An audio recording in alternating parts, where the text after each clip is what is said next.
É impressionante como Nosso Senhor insiste em falar-nos da fé. Estamos no final do capítulo 12 de São João, e como eu já disse inúmeras vezes, até o capítulo 12 do Evangelho de São João, o evangelista está nos mostrando como Jesus está levando os apóstolos, os seus discípulos, os judeus e até os pagãos à fé, ao primeiro mandamento, a crer. No capítulo 13 começa a segunda parte do Evangelho, então o Nosso Senhor começa a falar da caridade. E não apenas falar, mas ele mostra a caridade com o seu sacrifício na cruz. Ora, mas quando nós dizemos que nós precisamos aceitar a fé, Nosso Senhor diz: quem crê em mim, crê naquele que me enviou. Quem me vê, vê aquele que me enviou.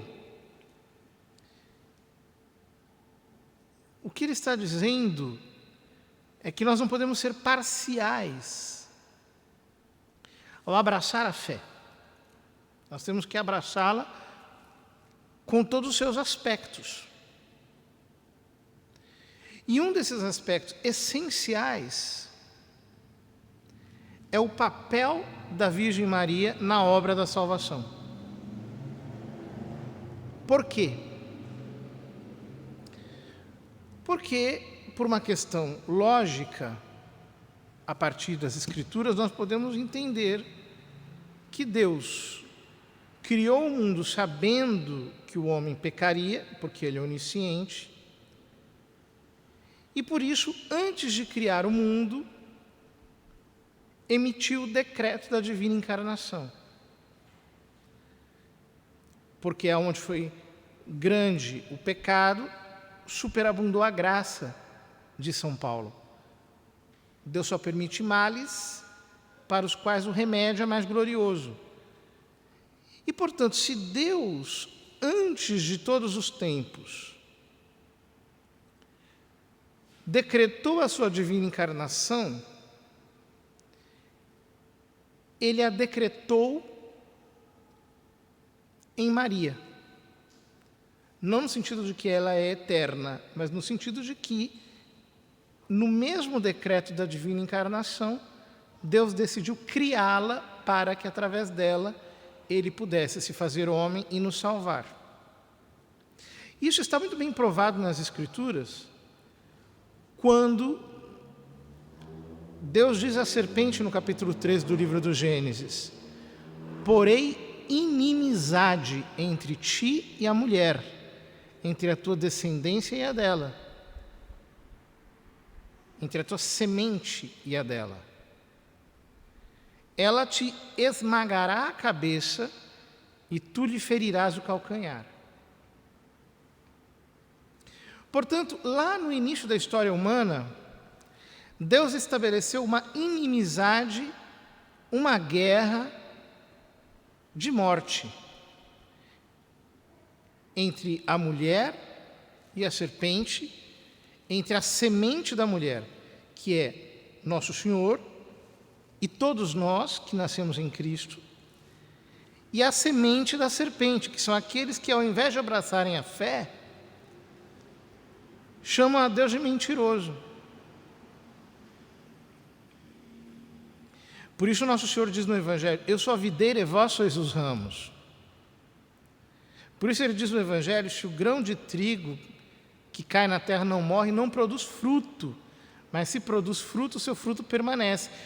E é por isso que Santa Isabel diz a Nossa Senhora: bendita és tu entre as mulheres e bendito é o fruto do teu ventre. Porque daquele fruto viriam muitos frutos mediante a sua morte. Ora, hoje nós celebramos a festa de São Luís Maria Grignon de Montfort, o qual, pelo seu imenso carisma profético, presenteou a Igreja com o Tratado da Verdadeira Devoção à Santíssima Virgem. E o pressuposto do Tratado da Verdadeira Devoção à Santíssima Virgem é exatamente a centralidade de Nossa Senhora em Cristo. Ou seja, não há uma disputa entre Maria Santíssima e Jesus. Pelo contrário, quando nós cremos que Ele é o Deus feito homem, nós conseguimos enxergar o quanto ela foi criada por Ele mesmo para desempenhar esse papel central, que é o de ser doadora da humanidade santíssima de Cristo, que é o instrumento da nossa salvação.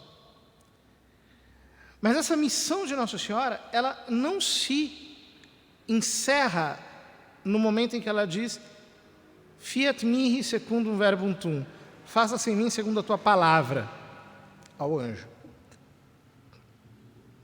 Essa missão se prolonga. Por quê?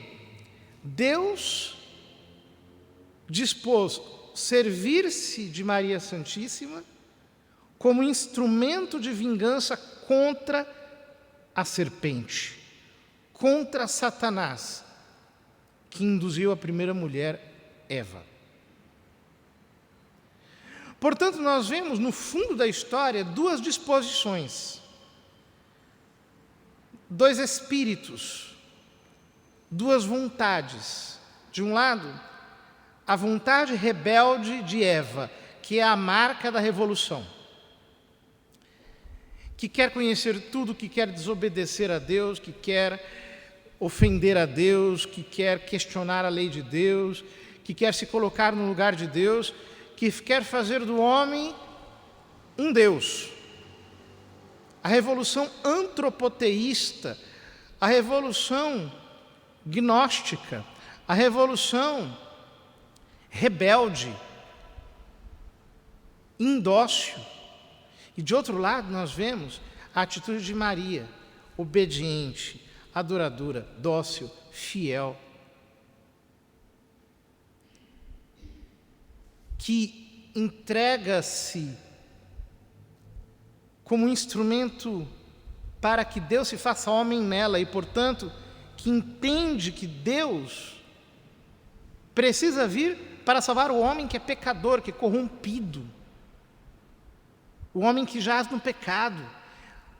Dela que, ao invés de querer colocar o homem no lugar de Deus, entende que Deus se faz homem para provocar aquilo que São José Maria chamava de endeusamento bom, ou seja, a graça nos deifica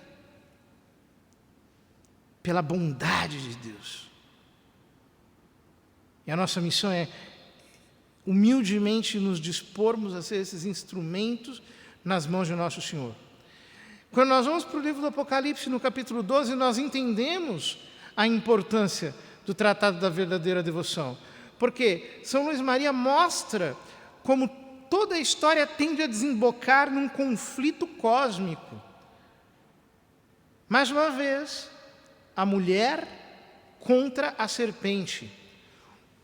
Os descendentes da mulher contra os descendentes da serpente. Por isso, o Tratado da Verdadeira Devoção é uma bomba atômica no inferno. Porque ele nos ensina a humildade, a obediência, a devoção, o espírito de Maria Santíssima. Porque diz São Luís Maria que, assim como antes da primeira vinda de Cristo, o Espírito Santo veio sobre Maria, antes da segunda vinda de Cristo, o Espírito Santo virá sobre as almas marianas, como no novo Pentecostes, e deste modo ele descortina o último avivamento da Igreja, o reino de Maria Santíssima. Quando as almas assimiladas a Maria dirão o seu bem-vindo a Cristo, porque o Espírito e a esposa dizem: vem, Maranata, ora vem, Senhor Jesus. Portanto, o Tratado da Verdadeira Devoção é um livro que diz mais respeito ao futuro do que ao passado. Por isso, São Luís Maria Grignon Montfort diz que os homens, ao lerem aquele livro, não iriam entendê-lo, iriam sentir-se mal, iriam ter antipatia por esse livro, não iriam apreciá-lo, pensariam que é um livro ordinário. Por quê? Ele está como que selado. Selado para quem? Para os incrédulos. E ele está aberto para quem? Para os apóstolos dos tempos finais. Para aqueles que serão consagrados a Maria Santíssima, não apenas de boca para fora, mas eles serão totalmente mariais, eles serão inteiramente marianos. Então, é verdade que o mundo vai piorar. Nós estamos caminhando rumo à manifestação do anticristo. Mas, enquanto a fornalha se acende, Deus acende nos seus filhos fiéis, nos apóstolos dos tempos finais, a fornalha ardente da devoção a Nossa Senhora. A devoção a Maria Santíssima vai crescer, vai chegar a um apogeu, vai chegar a um tal resplendor que ela virá e como que será imperatriz do mundo, porque os homens conhecerão quem ela é, entenderão a sua centralidade.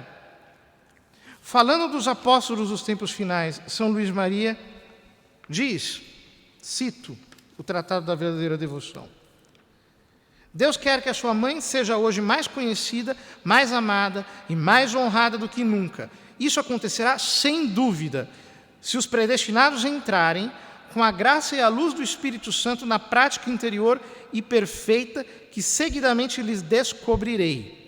Conhecerão as misericórdias de que ela é cheia. Verão então com tanta claridade quanto a fé lhes permitir a formosa estrela do mar. E se obedecerem às suas diretivas, chegarão ao bom porto, apesar das tempestades e dos piratas. Conhecerão as grandezas desta soberana e devotar-se-ão inteiramente ao seu serviço como seus súditos e seus escravos de amor. Experimentarão as suas doçuras e bondades maternais e amar-lhe-ão ternamente como seus filhos muito queridos. Recorrerão sempre a ela, em todas as coisas, como sua querida advogada e medianeira junto de Jesus Cristo. Compreenderão que ela é o meio mais fácil, mais curto, mais perfeito para irem a Jesus, e a ela se entregarão de corpo e alma, sem reservas, para do mesmo modo pertencerem a Jesus Cristo. Mas quem serão esses servos? Escravos e filhos de Maria Santíssima. Serão ministros do Senhor, que qual fogo crepitante levarão a toda parte as chamas do amor divino. Serão setas nas mãos do Todo-Poderoso, flechas agudas nas mãos poderosas de Maria para trespassarem os seus inimigos. Serão filhos de Levi, bem purificados no fogo das grandes tribulações, bem apegados a Deus, que trarão o ouro do amor em seus corações, o incenso da oração no espírito e a mirra da mortificação no corpo. Serão por toda parte o bom odor de Jesus Cristo, odor de vida para os pobres, os pequenos e os humildes, odor de morte para os grandes, os ricos e orgulhosos mundanos.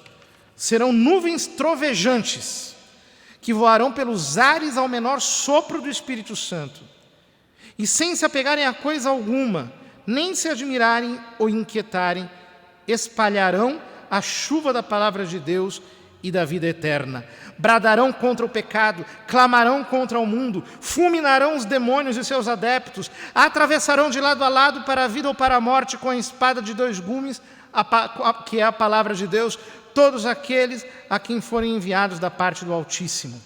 Serão verdadeiros apóstolos dos últimos tempos, a quem o Senhor das virtudes dará a palavra e a força para operar milagres e arrebatar gloriosos despojos do inimigo. Terão nos lábios a espada de dois gumes, que é a palavra de Deus. Trarão aos ombros o estandarte sangrento da cruz, o crucifixo na mão direita, o rosário na mão esquerda, os sagrados nomes de Jesus e Maria no coração, a modéstia e a mortificação de Jesus Cristo em toda a sua conduta. Eis os grandes homens que hão de vir, mas que Maria suscitará por ordem do Altíssimo para estender o seu império sobre o dos ímpios, idólatras e maometanos. Quando e como acontecerá isso? Só Deus o sabe. Quanto a nós, apenas nos compete calar, rezar, suspirar e esperar. Esperei ansiosamente o Senhor. Como não sentir a alma transpassada de fogo ao ouvir essas palavras de São Luís Maria? Como não voltarmos no nosso coração a sua oração abrasada, que pede a Deus a vinda destes apóstolos marianos dos tempos finais? Queridos irmãos, nós podemos dizer, os tempos são maus, mas eu lhes pergunto, onde está o seu entusiasmo por Nossa Senhora? Onde está o fogo do seu rosário? Onde está a sua devoção chamejante pela Santíssima Virgem? Onde está o seu orgulho? A sua intensidade no amor e na dependência a ela? Porque é verdade, a batalha ficará cada dia mais difícil, mas também é verdade que quanto mais difícil for a batalha, mais glorioso será o triunfo de Nossa Senhora, porque ela disse e cumprirá a sua promessa. Por fim, o meu imaculado coração triunfará.